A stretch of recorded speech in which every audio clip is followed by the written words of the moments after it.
And good afternoon, everybody. October the 1st. Or as regular people say it, October the 1st. The calendar has turned, and with every day, certainly every month during the football season, as you move on and say it gets a little colder, it's still feeling like summertime out here in Michigan, but you get the idea.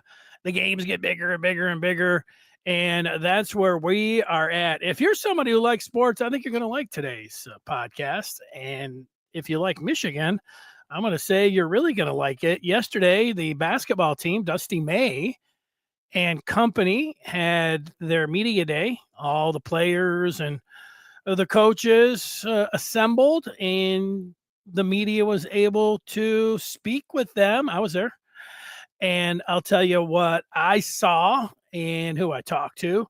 We always take your feedback, and I designate it for you because we got football and basketball to talk about. And at the end, I want to see where you are at, the Michigan fan, with feedback. We're going to start with the game coming off the bye that Michigan has coming up this Saturday at noon, and that is against Wisconsin. And for this game, this is a nice game to come back to, a nice game where Michigan should win this game. They're at home.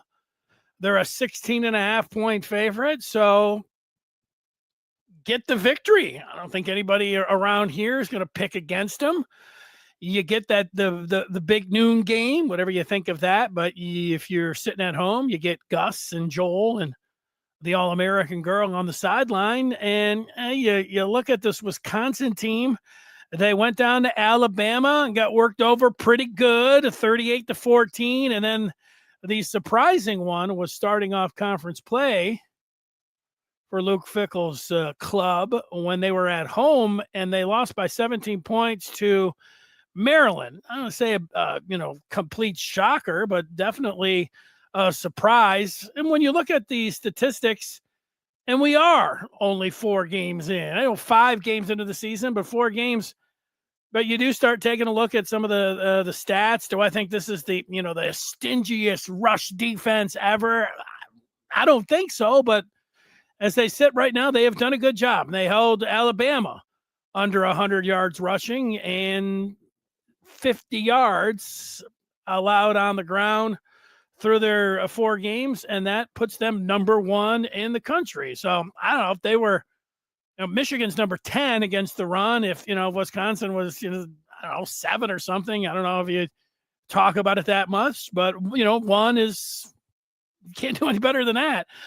Meanwhile, they give up over 234 yards, or 234.5 to be exact, when it comes to the passing game. And I think this is the perfect game for Michigan, coming out of a bye or just where they're at.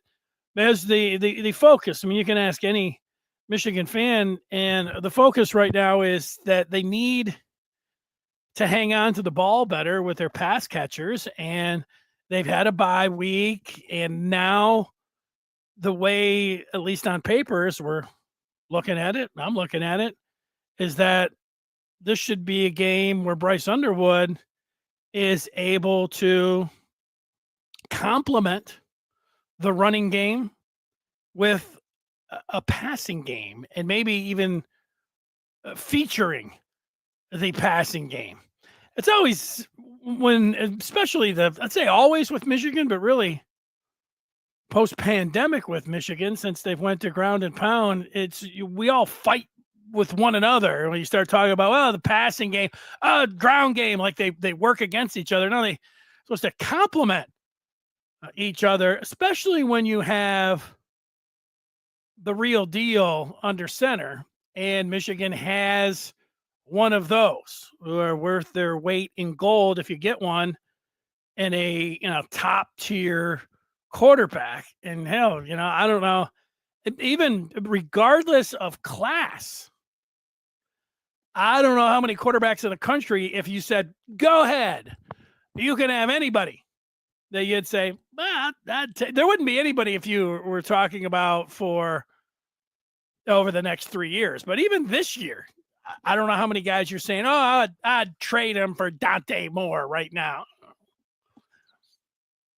I wouldn't do that. So I mean, he's up there. He's doing good. So that's the thing. That's the number one thing.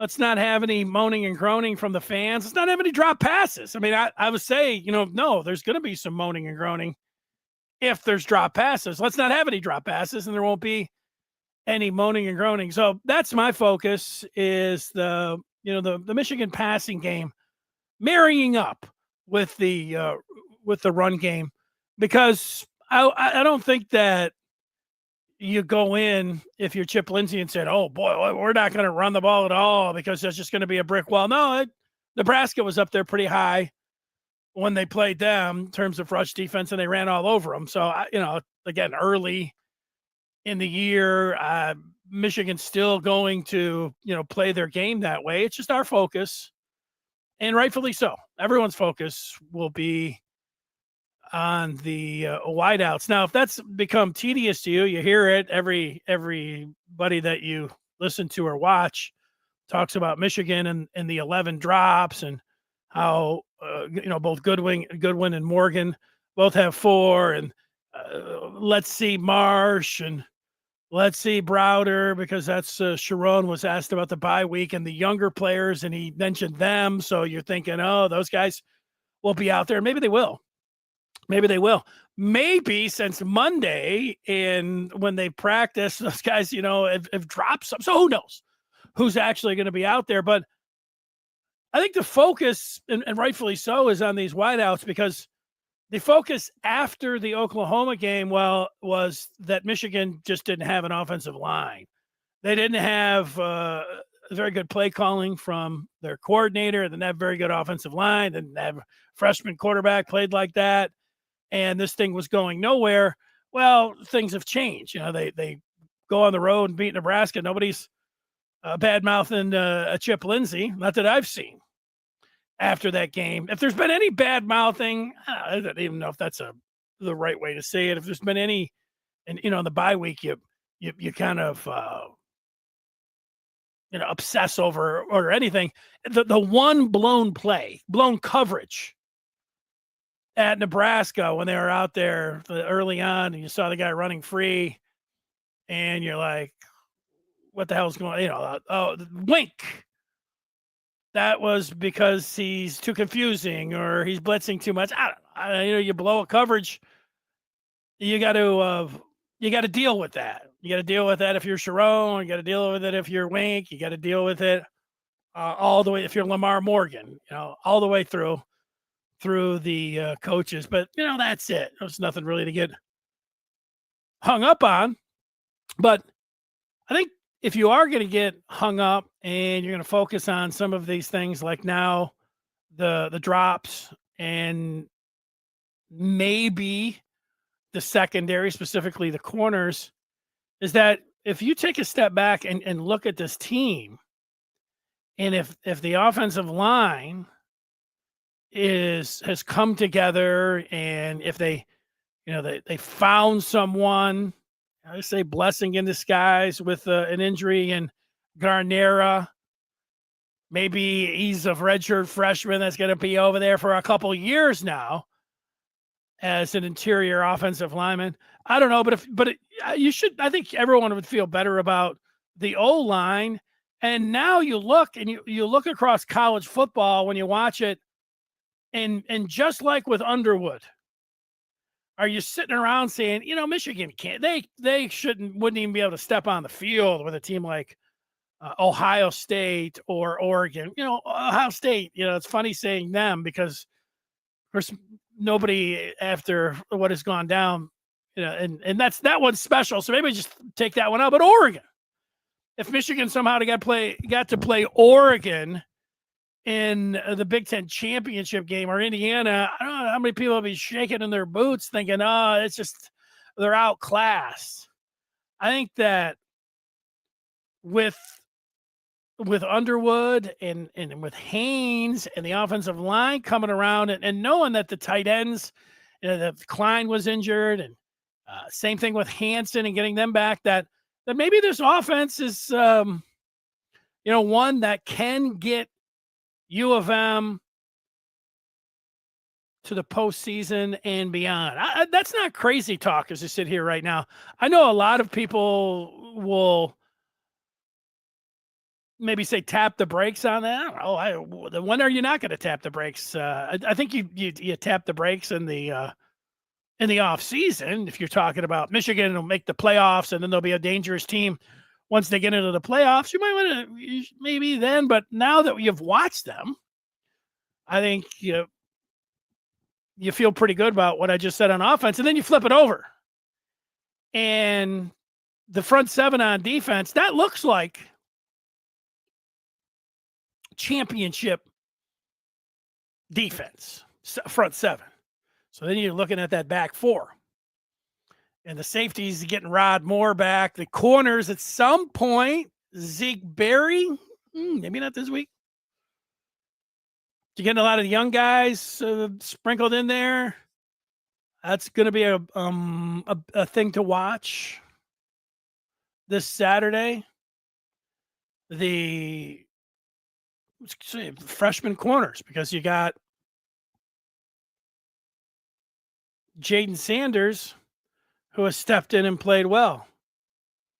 And Shamari Earls coming back from the injury. I know he didn't locate the ball great against Nebraska late in the game, but that was his real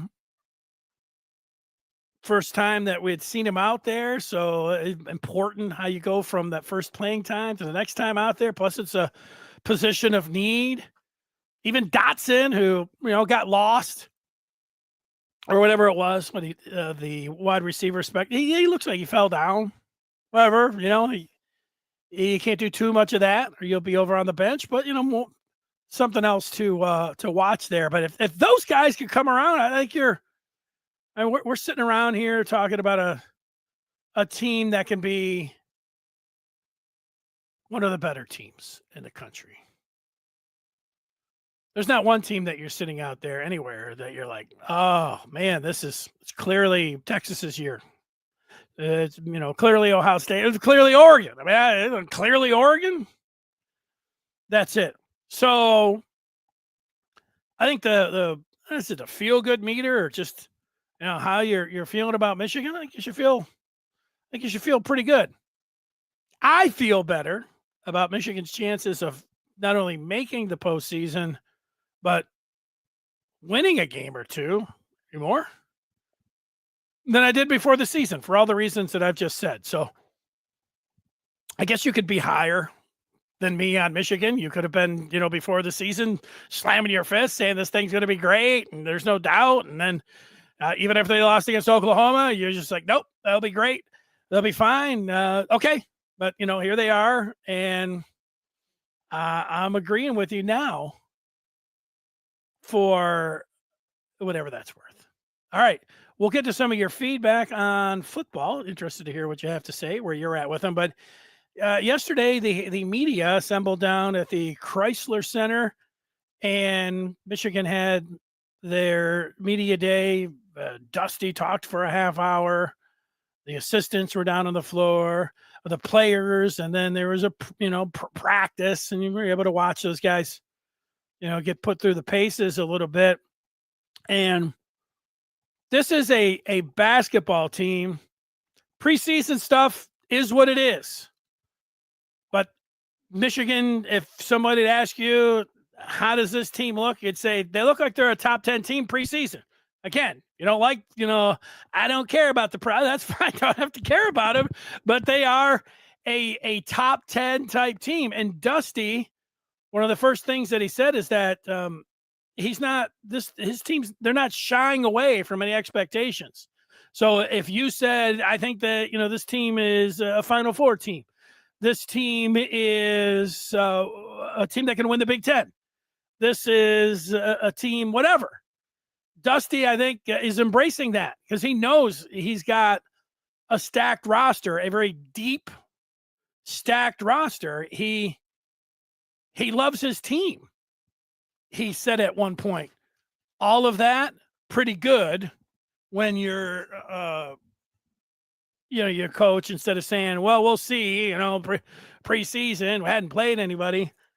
They're going to play Cincinnati. It's October 17th. And then they're going to go to Madison Square Garden to play St. John's. And Dusty said they might have the deepest roster in the country.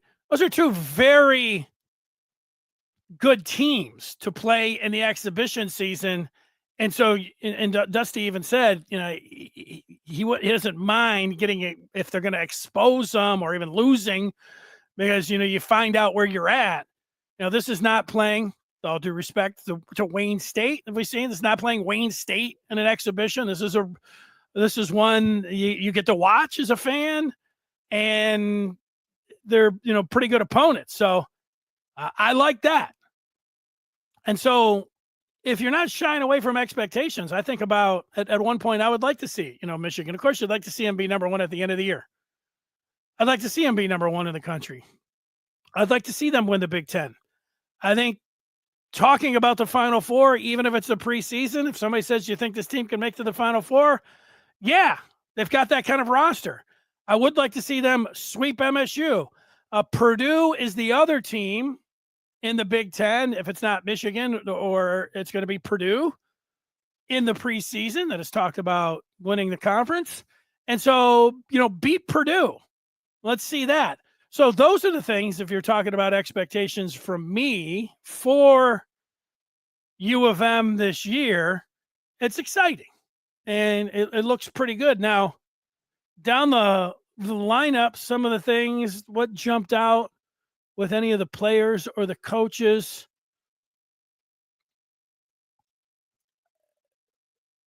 Dusty said, and one of the questions when you looked at the players, it was a fair question, would they be able to shoot well enough from three?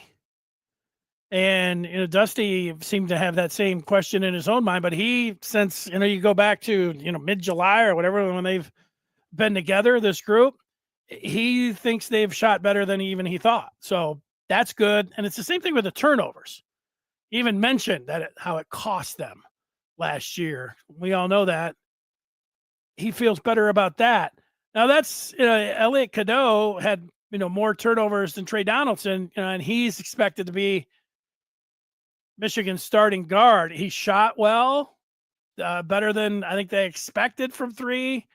And he's running the team better. That's the one thing. But that's your key. If you're looking for one point guard, I also thought one of the keys to me was, let's see Yaks. Is Yaxel Lindenborg really going to be, he didn't go pro because he wasn't thinking for sure that he'd be a first round pick. And it definitely seemed like a good get for Michigan, but you see players that up transfer from a mid-major like UAB and then get into the Power Five, and sometimes there's an adjustment period, and sometimes it just doesn't happen. It does sometimes, but so to me, that was a fair question too. Is Yaks really going to be the star in the Big Ten? I'm going to wait and see. You talk to Yaks, and he has got great confidence, but he's got a tremendous personality.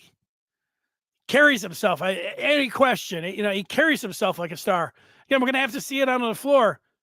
But I asked that question to, not to Dusty, but to one of the assistants, Joyner.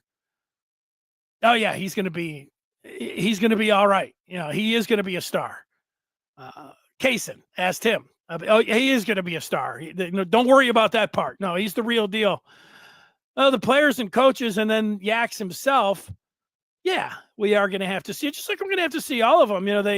You don't have. Last year, you only had two players coming back that would have been in the rotation. This year, you have four, so they've doubled that, and then you bring in all of the other, whether it's the freshmen or the transfers. But we saw that they were able to gel pretty quick. And at least Dusty, I don't know how would you say, he said that he feels really good about how they have gelled and how they've come together. I would say that's a positive thing. We don't know everything. Is Dusty always going to be like, and he said he's an optimistic person by nature. But he wasn't sitting there before the season last year saying, "Oh yeah, well this is a tournament team," or all of that kind of things. But and that's what he sounds like he is saying this year. Oh yeah, yeah, we're good and we know it. And they're deep. They're deep. They're versatile, and the expectations are through the roof. Now, basketball's a funny thing around Michigan because the football stadium. I always look at it, in terms of interest. Football stadium holds 110. Basketball, holds what 12,000 or whatever it is. That's usually about the interest level of your average Michigan fan. Full 110% when it comes to football, everything football, basketball, 12%. But when you get a team like this, and I said, if there's any indication about how many media members were there, the place was pretty packed. So that's not much of an indication. But if you get any takeaway from today, this team in Dusty May's second year has big time expectations, and I put the Final Four on the table. And so you should think about it that way. All right. So there's your football. There's your basketball. Oh, we had one more thing basketball wise. Sorry. Dusty has picked up another commitment. That just happened today. For 26, Michigan is now up to 4 players that they have commitments. They've got a 7'2" center, Marcus Moeller from Denmark, Quinn Costello, who just committed a couple of weeks ago, 6'10" shooter, a 4-star out of Boston, Malachi Brown last week, a 6'5" wing, 3-star from Knoxville, and then just today down from Gainesville, Florida, Joesph Hartman, 6'5" shooting guard. He's a 4-star. He liked Michigan, Minnesota, Iowa, Butler, a few more, but Michigan wins out there. So I don't know if you can always fit. You say that you can always fit more. So if that's the question, if they're done, I think now maybe they just go, and if they might chase a 5-star or whatever else. But you see the turnover in college basketball. And, you look at how many different players that you can have now. And look, you have a roster of 15. And usually even with, when it was 13, there were usually 2, 3, 4 guys that you look and say, okay, that guy's a walk-on. They might have 2 or 3, but the rest are all scholarship players, scholarship-like players. And, they're all scholarship players now because it's NIL and all of that. So Michigan's one of those teams where they can pay. I know that's not that. If I was sitting here, I don't know if it was 2 years ago, but definitely, 2 years ago. 2 years ago, it was like, they can't take transfers. They're screwed. Can't get them in. Can't do it. Juwan couldn't get him in. Remember, Terrence Shannon, you had Love, had both of those guys, 2 pretty good players. Couldn't get them. Couldn't get their credits transferred in or whatever else. Or then you thought it was NIL. Previous to that, it felt like it was NIL. Who's that guard that went to USC, was the number 1 player in the country, and he came out and the quote was, or he was telling people that, NIL is not really going to be factored in here. But now that's not, things have changed. So you're firing on all cylinders if you're Dusty May and you're with the basketball team. All right. Let's see where people are at. Any points? Yeah, well, we got one from Detroit Wolverine who says he's good with Bryce. Yeah, I think everybody should be good with Bryce. I couldn't foresee anyone saying that you wish you saw more or you were disappointed. It is, he's been better than I expected, and I expected a whole lot. So there's really, you can go to the Oklahoma game and say, you wish you would have played better there. Sure. You're Robbie. It will be exciting to see how this defense will improve and develop heading toward the end of the year. Same thing can be said about the offense. Well, they got a young team, and that's it. They got as young as you can have at quarterback. How the wideouts develop with that quarterback. The offensive line going to continue to do that. And that's what it is when it comes to the defense. And the defense about developing, it's the corners. I already mentioned the three true freshmen that are out there. But, that's the part. That's where we're at. All right. Well, hey, that's going to do it. Thanks so much for your feedback. Thanks so much for watching. We'll be back on Friday and looking forward to a great weekend of college football. We'll see you over on the Maize and Blue Review on the Den. Join us. On3.com, smash the subscribe button, and then get in and start talking about Michigan right now. Reading about Michigan and everything that's going on there. That's the way it's done. Thanks so much, and we will talk with you on Friday.